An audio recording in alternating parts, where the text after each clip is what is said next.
Hola, buenos días, mi nombre es Jack Lacan.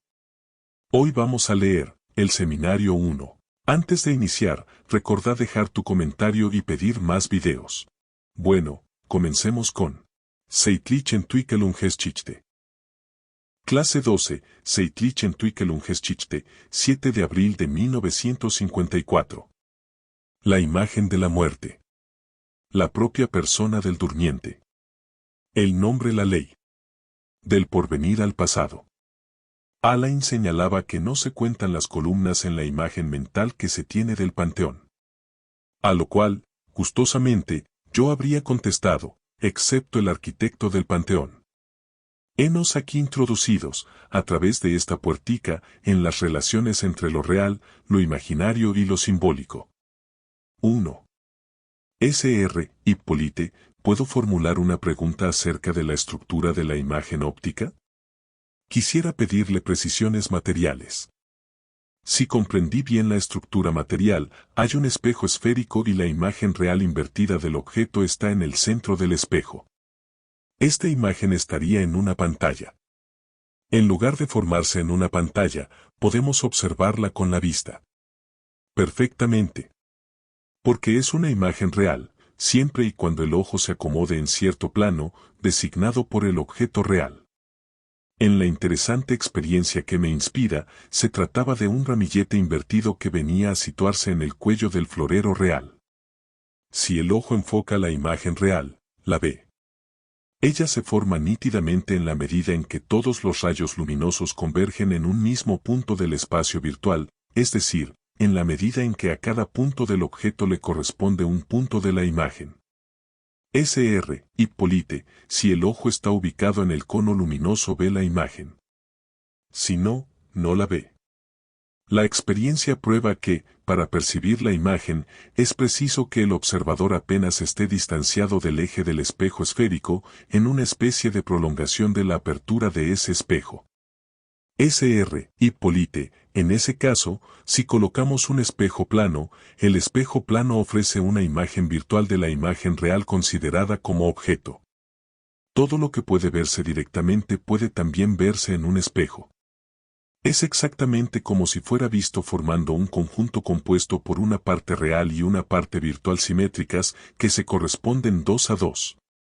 La parte virtual corresponde a la parte real opuesta, e inversamente, de modo tal que la imagen virtual en el espejo es vista como sería vista la imagen real, que en esta ocasión funciona como objeto, por un observador imaginario, virtual, que está en el espejo, en el lugar simétrico.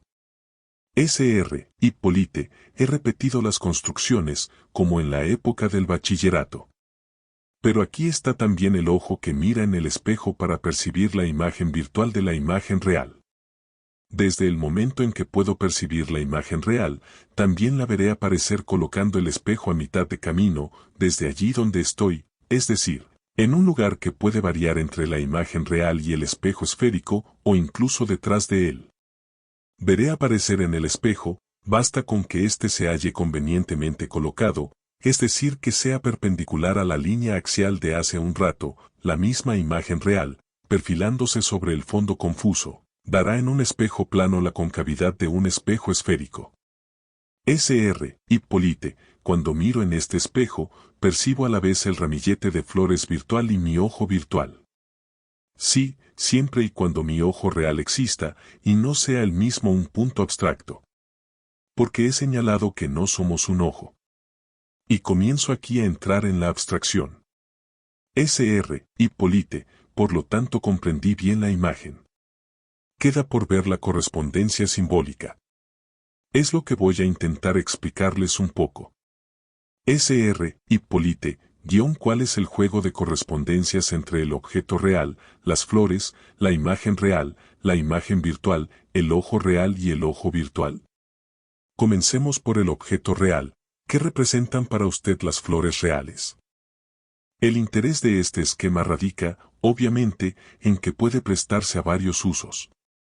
Freud ya construyó algo semejante y nos indicó, especialmente en la Traumdeutung y en el Abriss, que las instancias psíquicas debían ser concebidas a partir de los fenómenos imaginarios. En la Traumdeutung Freud hizo el esquema de las capas sucesivas en que se inscriben percepciones y recuerdos, unos formando lo consciente, otros lo inconsciente, que llegan a proyectarse en la conciencia y a cerrar, eventualmente, el círculo estímulo-respuesta, mediante el cual se intentaba en esa época comprender el circuito de lo viviente. Podemos ver allí algo así como la superposición de películas fotográficas. Pero, sin duda alguna, este esquema es imperfecto. ¿Por qué?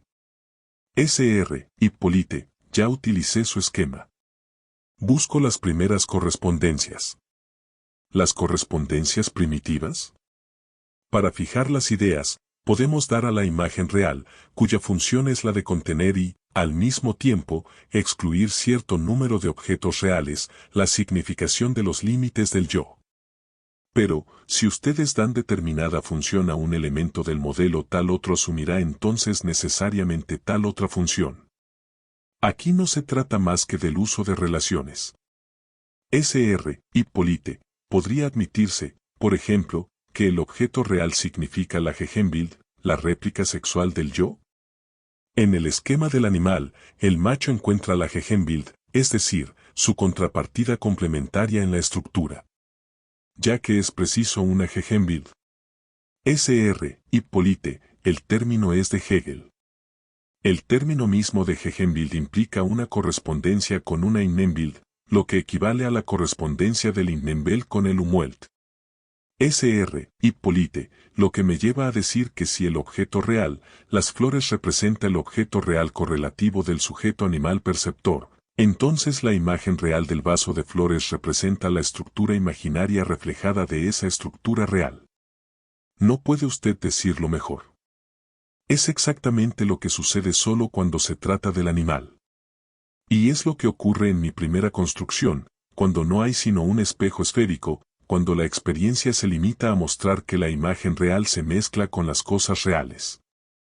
En efecto, es esta una manera posible de representarnos la Innenbild que permite al animal buscar a su compañero específico, así como la llave busca una cerradura o como la cerradura busca la llave, dirigir su libido allí donde ella debe estar para la propagación de la especie. Les hice notar que, desde esta perspectiva, podemos ya aprender de modo impresionista el carácter esencialmente transitorio del individuo respecto al tipo. S.R. Hippolyte, el ciclo de la especie. No solo el ciclo de la especie, sino el hecho de que el individuo está cautivo hasta tal punto del tipo que, respecto a ese tipo, se anula. Como diría Hegel, no sé si lo dijo, el individuo está ya muerto en relación a la vida eterna de la especie. S.R. Hippolyte, le hice decir esa frase a Hegel, al comentar su imagen, que en realidad, el saber, es decir la humanidad, es el fracaso de la sexualidad. Estamos yendo un poquitín rápido. S.R. Hippolyte, para mí, lo importante es que el objeto real puede ser considerado como la contrapartida real, del orden de la especie, del individuo real. Pero se produce entonces un desarrollo en lo imaginario, que permite que esa contrapartida en el espejo esférico aislado pueda devenir también una imagen real, una imagen que como tal fascina, en ausencia misma del objeto real que está proyectado en lo imaginario, imagen que fascina al individuo y que lo capta en el espejo plano. ¿Saben ustedes cuán delicado es medir lo que es y lo que no es percibido por el animal, pues en él, como en el hombre, la percepción parece ir mucho más lejos de lo que puede valorarse en comportamientos experimentales, es decir, artificiales? Ocurre que observamos a veces que el animal puede realizar elecciones con ayuda de ciertas cosas que ni siquiera sospechábamos. Sin embargo, sabemos que, cuando está atrapado en el ciclo de un comportamiento de tipo instintual, se produce en él una espesura, una condensación, una opacificación de la percepción del mundo exterior. El animal se halla hasta tal punto sumergido en ciertas condiciones imaginarias que, justamente allí donde le sería más útil no equivocarse, es donde lo engañamos más fácilmente. La fijación Leviden en él a ciertos elementos aparece allí como una especie de embudo. De aquí partimos. Pero, si es necesario constituir para el hombre un aparato un poco más complejo y astucioso es porque, para él, las cosas no suceden así.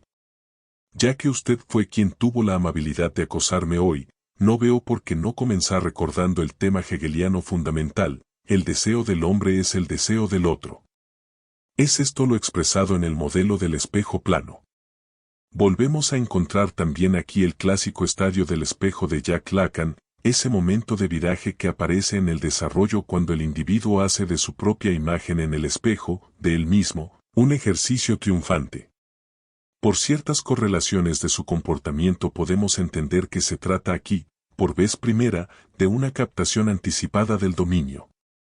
Palpamos también aquí otra cosa, lo que he llamado Urbild, Bild en un sentido distinto al que usted usaba recientemente, el primer modelo donde se marca el retraso, el desprendimiento del hombre respecto a su propia libido.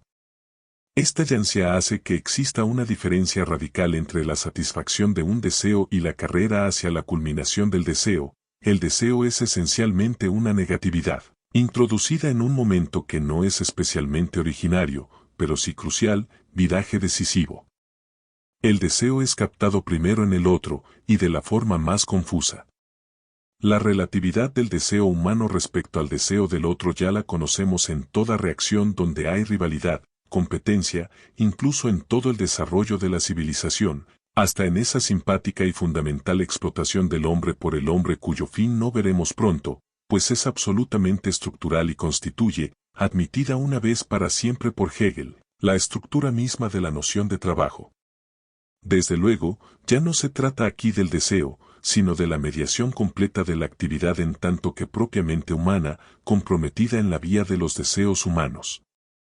El sujeto localiza y reconoce originariamente el deseo por intermedio no sólo de su propia imagen, sino del cuerpo de su semejante. Exactamente en ese momento, se aísla en el ser humano la conciencia en tanto que conciencia de sí. Porque reconoce su deseo en el cuerpo del otro, el intercambio se efectúa. Es porque su deseo ha pasado del otro lado que él se asimila al cuerpo del otro y se reconoce como cuerpo. Nada permite afirmar que el animal tenga una conciencia separada de su cuerpo como tal, que su corporeidad sea para él un elemento objetivable. Sr. Hippolyte, statu, t. Ario, en el doble sentido. Exactamente. Mientras que es indudable que, si hay para nosotros un dato fundamental, anterior incluso a toda emergencia del registro de la conciencia desdichada, este es justamente la distinción entre nuestra conciencia y nuestro cuerpo. Esta distinción hace de nuestro cuerpo algo facticio, de lo cual nuestra conciencia es incapaz de desligarse, pero del que ella se concibe, tal vez no sean estos los términos más apropiados, como distinta. La distinción entre conciencia y cuerpo se efectúa en ese brusco intercambio de roles que tiene lugar en la experiencia del espejo cuando se trata del otro. Anoche nos decía Mannoni que, en las relaciones interpersonales, siempre se introduce algo facticio, que es la proyección del otro sobre nosotros mismos. Sin duda, esto tiene que ver con el hecho de que nos reconocemos como cuerpo en la medida en que esos otros, indispensables para reconocer nuestro deseo, también tienen un cuerpo, o más exactamente, que nosotros al igual que ellos lo tenemos. Sr. Hippolyte, lo que no comprendo bien es la distinción entre dos cuerpos más que la distinción entre sí mismo y cuerpo. Por supuesto. Sr. Hippolyte, puesto que el sí mismo se representa como cuerpo ideal, y existe el cuerpo que yo siento, hay dos. Ciertamente no. Es allí donde el descubrimiento freudiano adquiere su dimensión esencial. El hombre, en sus primeras fases, no llega de entrada, de modo alguno, a un deseo dominado. Lo que reconoce y fija en esa imagen del otro es un deseo fragmentado. El aparente dominio de la imagen del espejo le es dada, virtualmente al menos, como total. Es un dominio ideal. Sr. Hippolyte, es lo que llamo cuerpo ideal. Es el ideal siege. Su deseo, por el contrario, no está constituido. Lo que el sujeto encuentra en el otro es, ante todo, una serie de planos ambivalentes, de alienaciones de su deseo, de un deseo aún en pedazos. Todo lo que conocemos de la evolución instintual nos proporciona un esquema de ello, ya que, en Freud, la teoría de la libido está hecha de la conservación, de la composición progresiva de cierto número de pulsiones parciales, que logran o no culminar en un deseo maduro.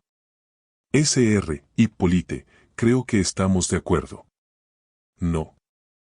Hace un momento usted decía que no, sin embargo. Estamos de acuerdo. Si digo dos cuerpos, quiero decir simplemente que lo que yo veo constituido, ya sea en el otro, ya sea en mi propia imagen en el espejo, es lo que yo no soy y, de hecho, lo que está más allá de mí. Es lo que llamo el cuerpo ideal, ario o estatua. Como dice Valerie en La joven parca, pero mi estatua al mismo tiempo tiembla, es decir, se descompone. Su descomposición es lo que yo llamo el otro cuerpo. El cuerpo como deseo despedazado buscándose, y el cuerpo como ideal de sí, vuelven a proyectarse del lado del sujeto como cuerpo despedazado, al mismo tiempo que ve al otro como cuerpo perfecto. Para el sujeto, un cuerpo despedazado es una imagen esencialmente desmembrable de su cuerpo. Sr. Hipólite, los dos vuelven a proyectarse uno sobre otro en este sentido, a la vez se ve como estatua y se desmembra al mismo tiempo, proyecta el desmembramiento sobre la estatua, y esto en una dialéctica sin fin.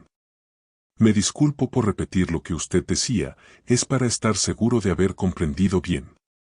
Daremos luego un paso más, si ustedes quieren. Finalmente lo real, por supuesto, se encuentra aquí más acá del espejo. ¿Pero qué hay más allá? Existe, en primer lugar, como ya vimos, el imaginario primitivo de la dialéctica especular con el otro. Esta dialéctica fundamental introduce ya la dimensión mortal del instinto de muerte, en dos sentidos. Primero, la captación levidenel implica para el individuo un valor irremediablemente mortal en tanto que está sometido a la X de la vida eterna. En segundo lugar, y es este el punto subrayado por el pensamiento de Freud, pero que no está completamente discriminado en más allá del principio del placer, el instinto de muerte adquiere en el hombre una significación diferente puesto que su libido está originariamente obligada a pasar por una etapa imaginaria. Además, esa imagen de imagen es lo que, en el hombre, atenta contra la madurez de la libido, contra la adecuación de la realidad a lo imaginario que en principio estaría presente, por hipótesis, pues después de todo, ¿qué sabemos de ello, en el animal? La seguridad de la construcción es en el tanto más evidente, como que fue a partir de ella que surgió el gran fantasma de la natura mater, la idea misma de naturaleza, respecto a la cual el hombre se representa su inadecuación originaria, expresándola de mil maneras. Se la puede situar, de modo perfectamente objetivable, en toda su peculiar impotencia al origen de la vida. Esta prematuración del nacimiento no la inventaron los psicoanalistas. Histológicamente, el aparato que desempeña en el organismo el papel de aparato nervioso, tema aún en discusión, está inacabado al nacer. El hombre alcanza la culminación de su libido antes de alcanzar su objeto. Por allí se introduce esa falla especial que se perpetúa en él en la relación con un otro, infinitamente más mortal para él que para cualquier otro animal. Esta imagen del amo, que es la que él ve como imagen especular, se confunde, en el hombre, con la imagen de la muerte. El hombre puede estar en presencia del amo absoluto. Lo está originariamente, se lo hayan o no enseñado, en tanto está sometido a esa imagen. Sr. Hipólite, el animal está sometido a la muerte cuando hace el amor pero no lo sabe. Mientras que el hombre sí lo sabe. Lo sabe y lo experimenta. Sr. Hipólite, esto llega hasta el punto en que es él quien se da la muerte. Quiere por el otro su propia muerte. Estamos todos realmente de acuerdo en que el amor es una forma de suicidio. Dr. Lang, hay un punto en el que usted insistió, y no comprendí bien el alcance de esa insistencia. Es el hecho de que es preciso estar en cierto campo en relación al aparato del que hablamos. Veo que no me traicioné suficientemente, pues ustedes vislumbraron mi secreto, pero no su punto de inserción. Se trata de algo que, aquí también, puede jugar en varios planos. Podemos interpretar las cosas a nivel de la estructuración, de la descripción o del manejo de la cura.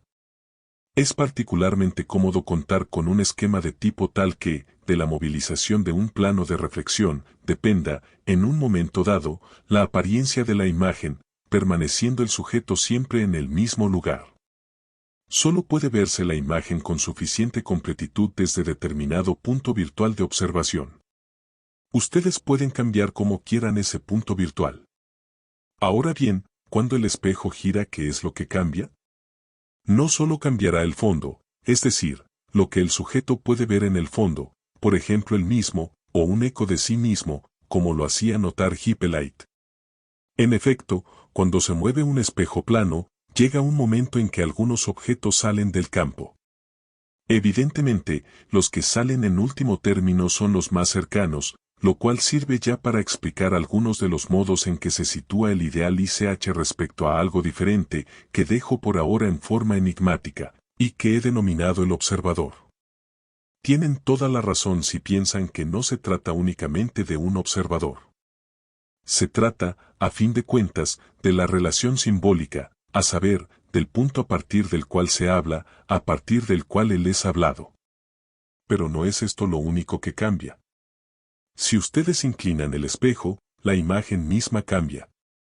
Sin que la imagen real se mueva, por el solo hecho de que el espejo cambia, la imagen del sujeto, colocado al lado del espejo esférico, verá en este espejo, pasará de una forma de boca a una forma de falo, o de un deseo más o menos completo a este tipo de deseo que antes llamé despedazado.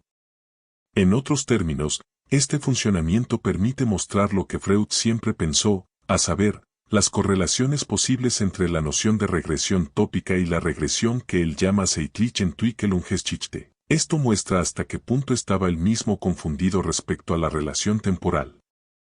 Freud dice zeitlich, temporal, después un guión y de la historia del desarrollo cuando ustedes conocen la contradicción interna que existe entre el término Entwicklung y el término Geschichte.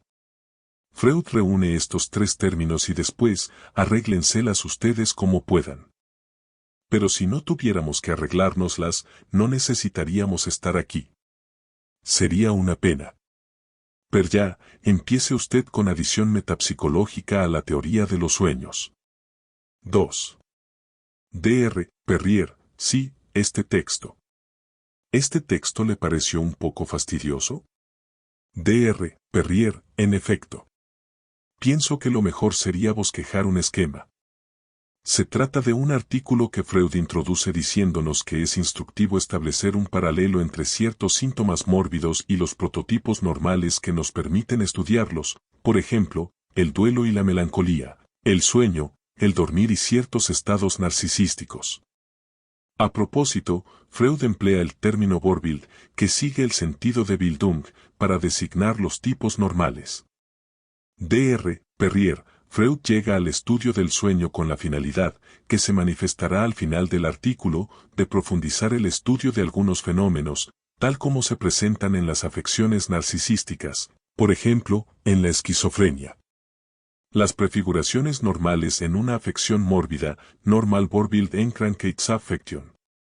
Dr. Perrier nos dice entonces que el dormir es un estado de denudamiento psíquico que vuelve a situar al durmiente en un estado análogo al primitivo estado fetal, y que también lo lleva a desprenderse de una parte de su organización psíquica, así como uno se quita una peluca, los dientes postizos, la ropa, antes de dormir. Es divertido que a propósito de esta imagen que nos da del narcisismo del sujeto, que es para Freud la esencia fundamental del dormir, añada una observación que no parece seguir una dirección demasiado fisiológica, que no es válida para todos los seres humanos. Sin duda es habitual quitarse la ropa, pero uno se pone otra. Vean entonces la imagen que Freud produce súbitamente, quitarse los anteojos, somos varios los que tenemos deficiencias que hacen necesario su uso, pero también los dientes postizos, los cabellos postizos. Imagen horrorosa del ser que se descompone. Se accede así a ese carácter parcialmente descomponible, desmontable, del yo humano, tan impreciso en cuanto a sus límites. Los dientes postizos no forman parte de mi yo segaramente, pero ¿hasta qué punto mis dientes verdaderos forman parte de él ya que son reemplazables? La idea del carácter ambiguo, incierto de los límites del yo aparece aquí en primer plano, como pórtico de la introducción al estudio metapsicológico del sueño. La preparación para el dormir nos entrega su significación. Dr. Perrier, en el párrafo siguiente, Freud llega a algo que parece ser el resumen de todo lo que estudiará después. Nos recuerda que cuando se estudian la psicosis, se comprueba que nos hallamos siempre ante regresiones temporales, es decir, ante esos puntos a los que cada caso retorna en las etapas de su propia evolución. Nos dice entonces que estas regresiones se comprueban, una en la evolución del yo y la otra en la evolución de la libido. La regresión de la evolución de la libido llevará en el sueño, en lo que corresponde a todo esto, dice Freud, al restablecimiento del narcisismo primitivo. La regresión de la evolución del yo en el sueño llevará del mismo modo a la satisfacción alucinatoria del deseo. Esto, a priori, no parece extremadamente claro, por lo menos para mí. Tal vez resultaría un poco más claro con nuestro esquema. Dr. Perrier se lo puede presentir ya al observar que Freud parte de regresiones temporales, regresiones en la historia del sujeto. Por ello, la regresión en la evolución del yo llevará a ese estado totalmente elemental, primordial, no elaborado, que es la satisfacción alucinatoria del deseo. Freud primero nos hará volver a recorrer con él el estudio del proceso onírico y en particular, el narcisismo del dormir en función de lo que ocurre, es decir, del sueño. Habla, en primer lugar, del egoísmo del sueño, término que choca un poco, para compararlo con el narcisismo. ¿Cómo justifica Freud el egoísmo del sueño? Dr. Perrier dice que en el sueño el personaje central es siempre la persona durmiente. ¿Y quién juega el papel principal? ¿Quién puede decirme qué es exactamente Agnosieren? Es un término alemán que no he encontrado. Pero su sentido está claro, se trata de esa persona que siempre debe ser reconocida como la propia persona, als die eigene Person zu Agnosieren. ¿Puede alguien darme una indicación sobre el uso de esta palabra? Freud no emplea anerkennen, que implicaría la dimensión del reconocimiento en el sentido que le otorgamos constantemente en nuestra dialéctica. ¿A qué nivel ha de reconocerse la persona del durmiente, a nivel de nuestra interpretación o al de nuestra mántica? No es exactamente lo mismo. Entre anerkennen y agnosieren, está toda la diferencia entre lo que sabemos y lo que comprendemos, diferencia que lleva, sin embargo, la marca de una ambigüedad fundamental. Vean cómo el mismo Freud analiza el célebre sueño de la monografía botánica en la Traumdeutung. Cuanto más avancemos más veremos cuán geniales eran esas primeras aproximaciones a la significación del sueño y su escenario. Señora X, ¿tal vez pueda usted darnos una indicación sobre este Agnosieren? Señora X, a veces Freud emplea palabras de Viena. Esta palabra ya no se usa en alemán, pero el sentido que usted le dio es correcto. Interesante, en efecto, la significación del medio vienés. Freud nos da al respecto una aprehensión muy profunda de su relación con el personaje fraterno, con ese amigo enemigo, que afirma es un personaje absolutamente fundamental en su existencia, y que es preciso que siempre haya uno, recubierto por esta especie de Gegenbild. Pero al mismo tiempo, es a través de este personaje, encarnado por su colega de laboratorio, lo he evocado en seminarios anteriores, muy al comienzo. Cuando hablamos un poco de las primeras etapas de Freud en la vida científica, es a propósito y por intermedio de este colega, de sus actos, de sus sentimientos, que Freud proyecta, hace vivir en el sueño lo que tiene que ver con el deseo latente, es decir, las reivindicaciones de su propia agresión, de su propia ambición. De tal modo que esa eigene Person es completamente ambigua.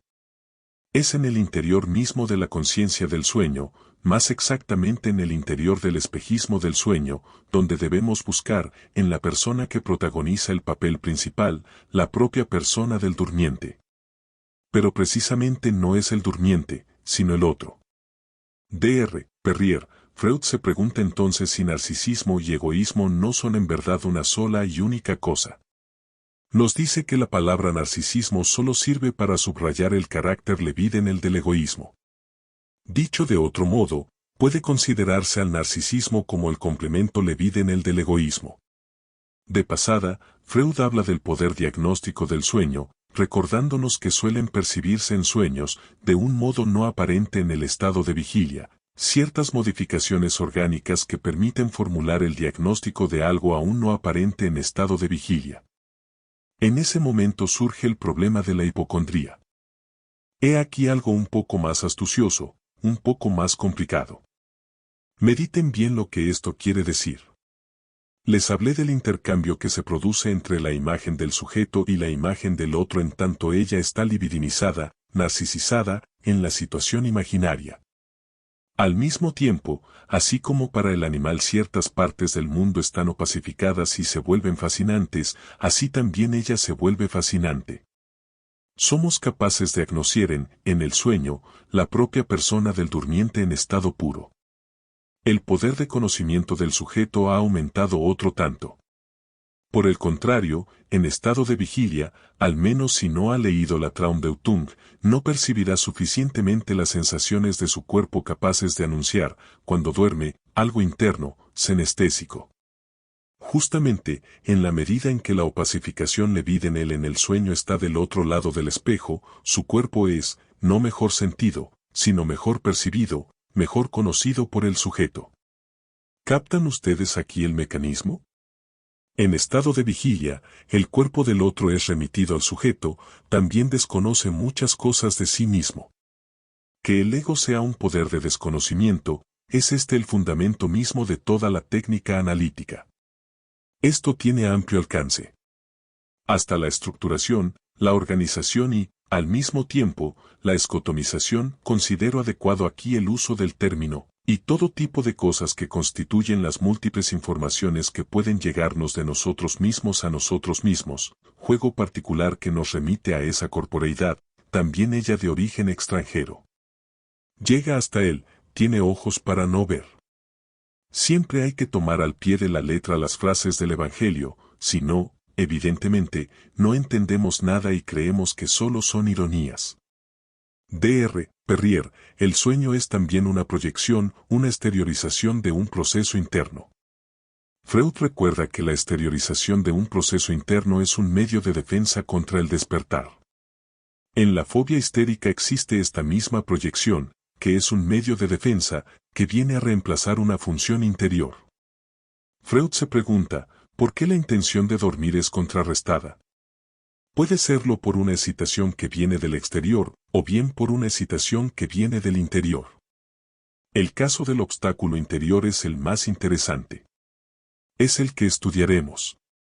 Hay que seguir de cerca este pasaje, pues nos permite ser más rigurosos en el empleo del término proyección en análisis. Siempre lo usamos del modo más confuso. En particular, nos deslizamos constantemente hacia el uso clásico al hablar de la proyección de nuestros sentimientos sobre el semejante. No se trata exactamente de esto cuando, por la fuerza de las cosas, es decir por la ley de coherencia del sistema, tenemos que emplear este término en análisis. Si el próximo trimestre llegamos a abordar el caso Streber y la cuestión de la psicosis, tendremos que añadir las últimas precisiones acerca de la significación que podemos dar a la proyección. Si me siguieron en lo que dije hace un rato, deben darse cuenta de que todo lo que aquí llamamos proceso interno viene siempre primero desde fuera. Es reconocido primero por intermedio del exterior. Dr. Perrier, he aquí una dificultad que encontré con el padre Bernard y André Lehmann, quienes me ayudaron ayer, que es el deseo preconsciente del sueño. Lo que Freud llama el deseo del sueño es el elemento inconsciente. Dr. Perrier, justamente. Freud dice que primero hay formación del deseo preconsciente del sueño, en el estado de vigilia supongo, lo cual permite que la pulsión inconsciente se exprese gracias al material, es decir, en los restos diurnos preconscientes. Aquí aparece el problema que me ha confundido. Después de haber utilizado la expresión deseo preconsciente del sueño, Freud dice que no ha sido necesario que existiera en estado de vigilia, y que puede poseer ya el carácter irracional propio de todo lo que es inconsciente. Es traducido en términos conscientes. Lo cual es importante. Dr. Perrier, debemos evitar, dice, confundir el deseo del sueño con todo lo que es del orden del preconsciente. Eso es. Observen cómo suele comprenderse esto después de haberlo leído. Se dice, está lo manifiesto y está lo latente. Se plantean entonces cierto número de complicaciones. Lo manifiesto es la composición. La elaboración del sueño logra, bonito viraje de su primer aspecto, el recuerdo, que el sujeto sea capaz de evocarles lo manifiesto. Pero, lo que compone el sueño, es algo que debemos buscar y que es verdaderamente inconsciente. Encontramos ese deseo o no lo encontramos, pero solo lo vemos perfilándose por detrás. El deseo inconsciente es como la fuerza directriz que ha obligado a todos los Tagesresten, esas cargas vagamente lúcidas, a organizarse de determinada manera. Esta composición culmina en el contenido manifiesto, es decir, en un espejismo que no responde en nada a lo que debemos reconstruir, que es el deseo inconsciente. 3. ¿Cómo representar esto con mi pequeño esquema? De manera oportuna Hippolyte me ha obligado a poner todo en juego desde el principio de la reunión. No resolveremos hoy este problema. Pero es preciso avanzar un poco. Resulta ahora indispensable introducir lo que podemos llamar los mandos del aparato. Entonces, el sujeto adquiere conciencia de su deseo en el otro, por intermedio de la imagen del otro que le proporciona el espectro de su propio dominio. Así como es harto frecuente que en nuestros razonamientos científicos reduzcamos el sujeto a un ojo, también podríamos reducirlo a un personaje instantáneo captado en relación a la imagen anticipada de sí mismo, independientemente de su evolución.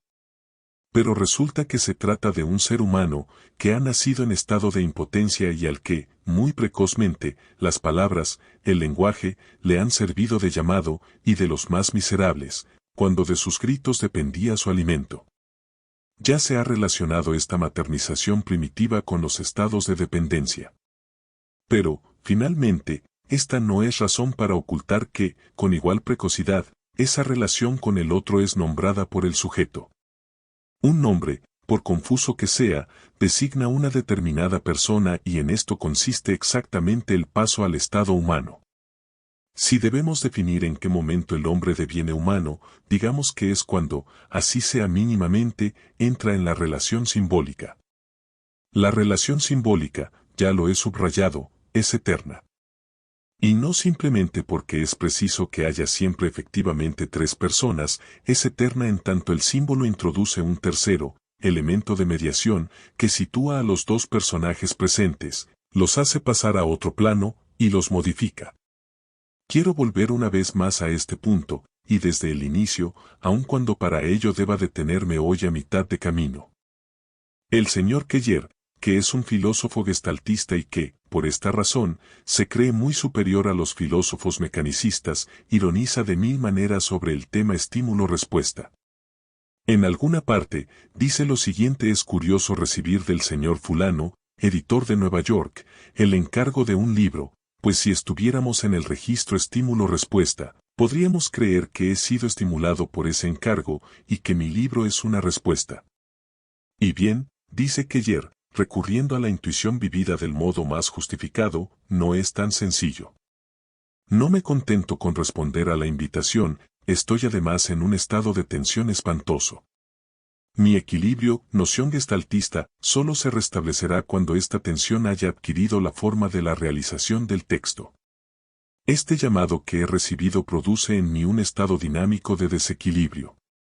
Solo será satisfecho cuando haya sido asumido, es decir, cuando se cierre el círculo desde ahora anticipado por el hecho mismo de ese llamado, a una respuesta plena. No es una descripción en absoluto suficiente. Keller supone en el sujeto el modelo preformado de la buena respuesta e introduce un elemento de ya allí.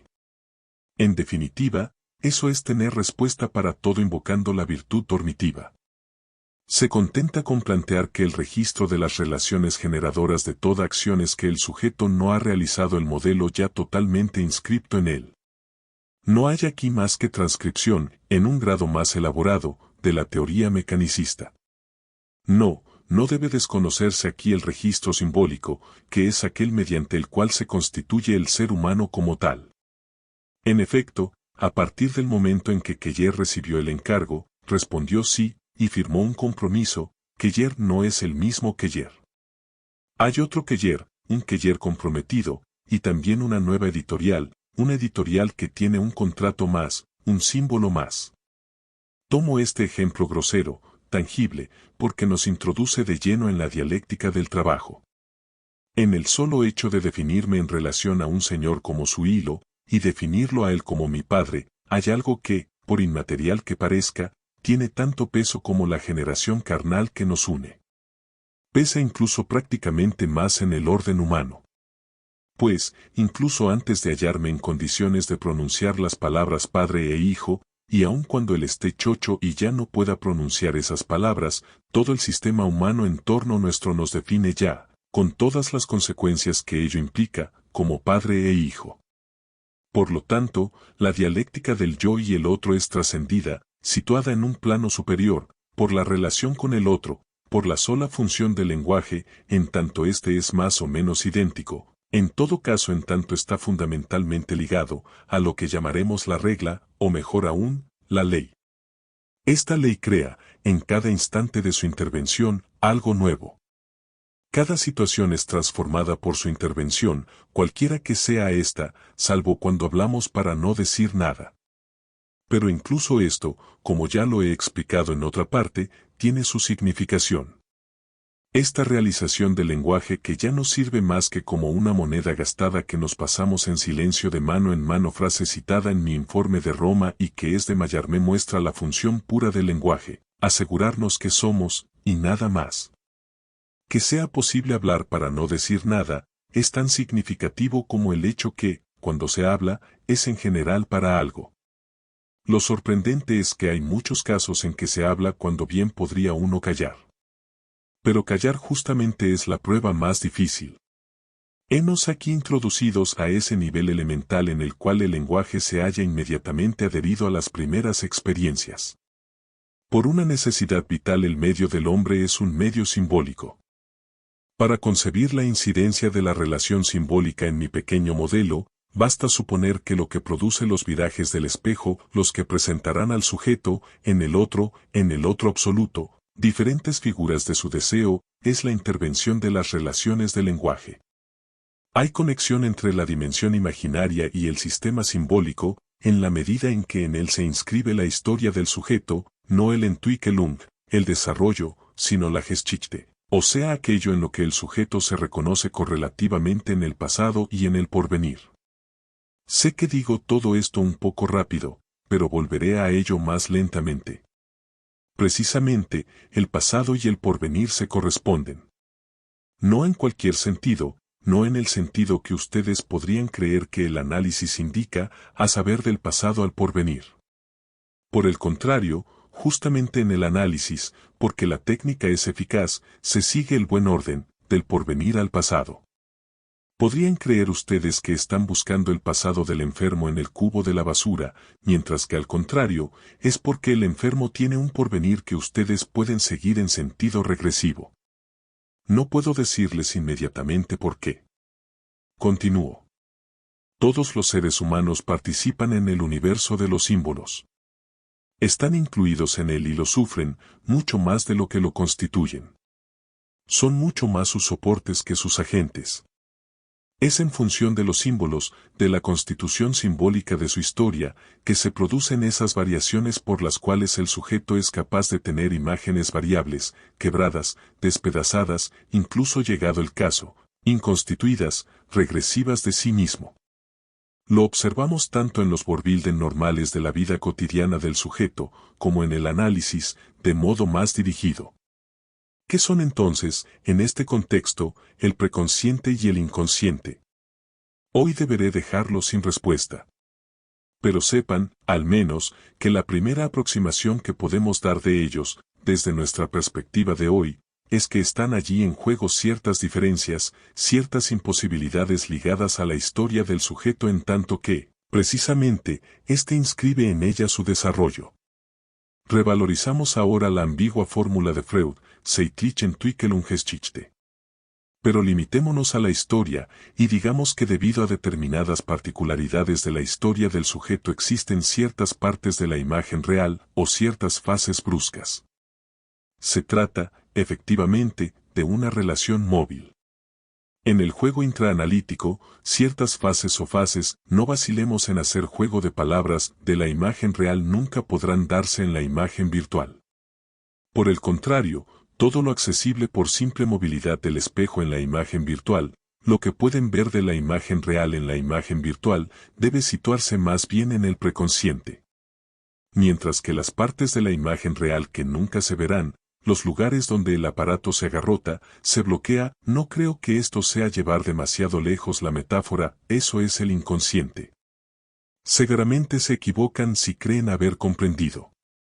Verán las dificultades que esta noción de inconsciente presenta y mostrárselas es mi sola ambición.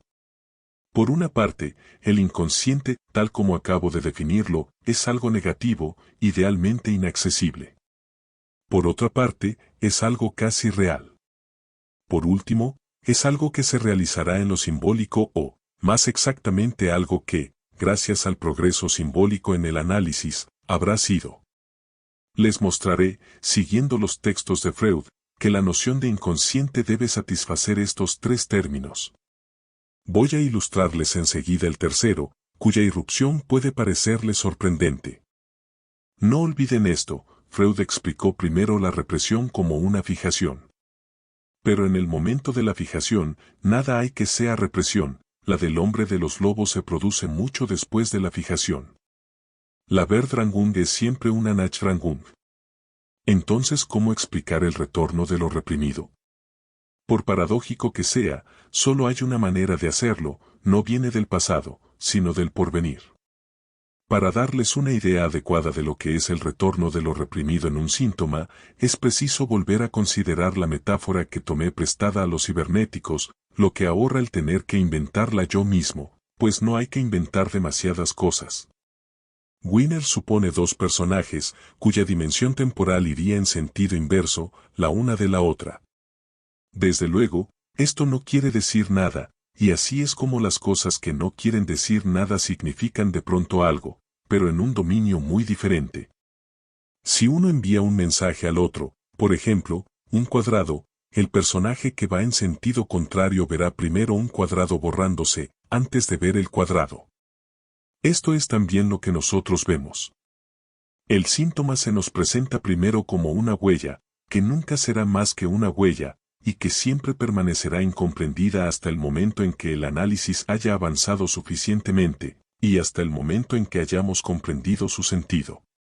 Puede entonces decirse que, así como la Verdrangung no es nunca más que una Nachrangung, lo que vemos bajo el retorno de lo reprimido es la señal borrosa de algo que solo adquirirá su valor en el futuro, a través de su realización simbólica, su integración en la historia del sujeto. Literalmente, nunca será sino algo que, en un momento determinado de realización, habrá sido. Lo verán mejor gracias a mi aparatico. Les haré una confidencia, le añado un pedacito más todos los días.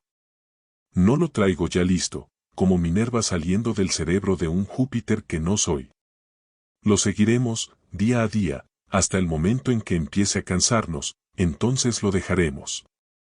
Hasta entonces, servirá para mostrarnos la construcción de estas tres facetas necesarias a la noción de inconsciente para que podamos comprenderla, eliminando todas esas contradicciones que ya encuentra en el texto que nos presenta.